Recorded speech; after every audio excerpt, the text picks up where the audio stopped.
ازيكم حبايبي عاملين ايه؟ وحشتوني جدا جدا. اللهم صل وسلم وبارك على سيدنا مولانا محمد وعلى اله وصحبه وسلم وبارك اجمعين.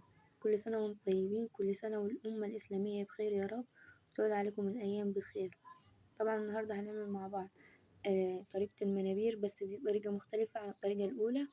طبعا كميه المنابير اللي تناسبك، كميه من البصل، طبعا الكزبره والشبت والبقدونس لا استغناء عنهم في الوصفه دي، وشفشف من الطماطم، وعليه قطعتين من البنجر، وطبعا الفلفل هنا اللي هو الفلفل الحامي قرنين او 3 عشان خاطر يعني ايه يخلي الحاجة سبايسي كده.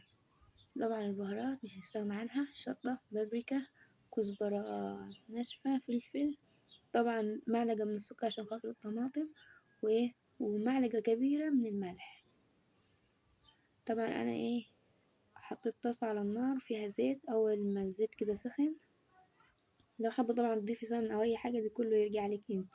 اول ما الزيت سخن كده معايا، هضيف عليه كمية البصل، هفضل اشوح فيهم لحد ما البصل ده كله يدبل. طبعا هفضل اشوح فيه كده.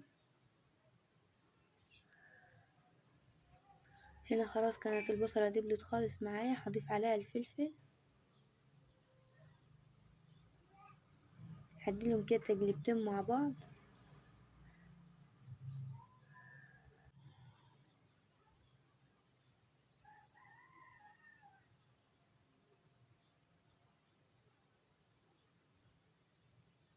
طبعا انا هنا خلاص، اول بس ما الفلفل كده طلع الريحة بتاعته، ضفت على طول البهارات،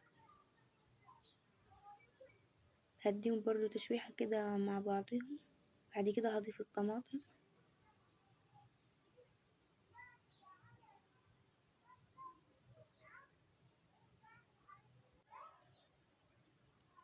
طبعا هديهم تقليبتين برضو.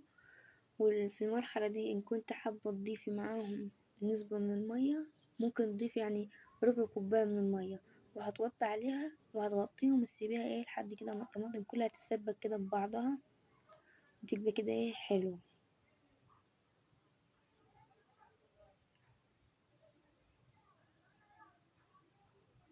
طبعا أنا هنا كان خلاص الزيت طلع على الوش، يعني معناها كده خلاص إن الطماطم اتسبكت، بقت تمام.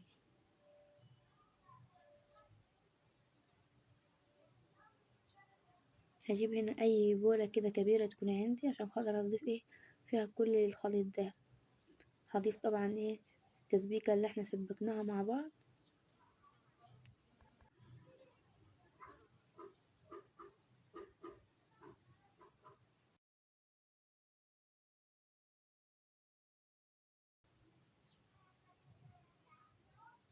طبعا الرز انا غسلاه مصفياه كويس،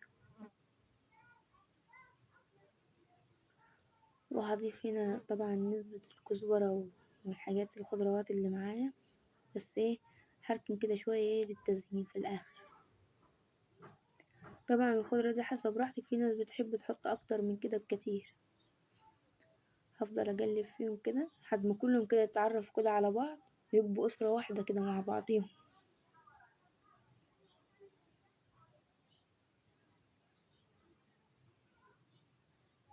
لازم كده نجيب من تحت لفوق، من تحت لفوق، عشان كلهم زي ما اتفقنا كده يبقوا اسرة كده مع بعضيهم.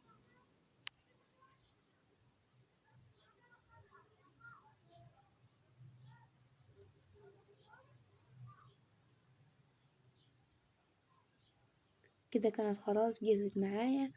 طبعا هنشمر كده عشان ده ما ينفعش غير التشمير معاه.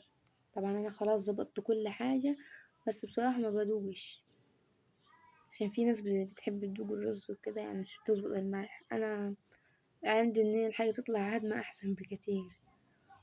طبعا طريقة الحشو كل واحد وليه طريقة، في اللي بتحشي بالجمع، في اللي بتستخدم معلقة معاها او سيخ، يعني في اللي بتعمل الجزازة بتعملها جمع برضو تستخدمها للحشو. في ناس بتحشي بنفس طريقتي دي، وفي ناس كده بتعمل حركة كده سريعة أسرع من دي. بس كل واحد حسب ما اتعود وحسب ما لقي الأسهل في طبعا أنا قبل كده عملت معاكم برضو المنابير اللي هي كله ني في ني. طبعا كانت برضو طريقة سهلة خالص، بس كان يعني كل حاجة ني في ني، ما كانش متسبكة. ودي طبعا الطريقة التانية اللي هي بالتسبيكة. وفي طريقة تالتة بإذن الله للمنابير هعملها لكم، بس بإذن الله قدام شوية. هو المنابير عامة مفيهاش أي تعب، بس غير في التنظيف بتاعها. لو عايزين فيديو للتنظيف برضو بتاعها اكتبولي تحت في الكومنتات، وأنا طبعا مش هتأخر عنكم في أي حاجة، عشان خاطر في طريقة كده سهلة حلوة خالص بنعملها، بتخلي المنابير يعني في أقل من ثواني بتبقى بيضة خالص وزي ما انت عاوزاها. طبعا أنا هحشي كده كل الكمية اللي معايا.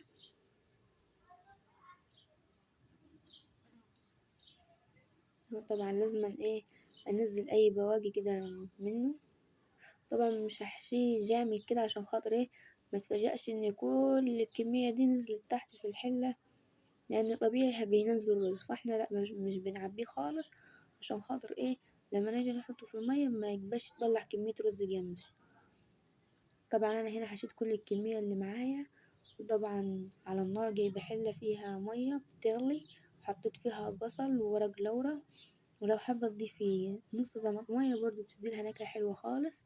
وطبعا مش هضيف الملح خالص دلوقتي، غير اول ما احس ان هو داخل في السوا هروح هضيف الملح. طبعا انا اول ما بضيف المنابير كده في المية وهي بتغلي بيقفل من الناحيتين، عشان خاطر المية سخنة خالص، فبتقفل من الناحية دي ومن الناحية دي، فكده مش بتنزل اي رز غير حاجات بسيطة خالص، طول ما هو مش محشي جامد يعني. انا كده هضيف كل الكمية كده معايا. طبعا البخار عامل شغل خالص كده على الكاميرا، فمش هيخليكم تشوفوا اي حاجة.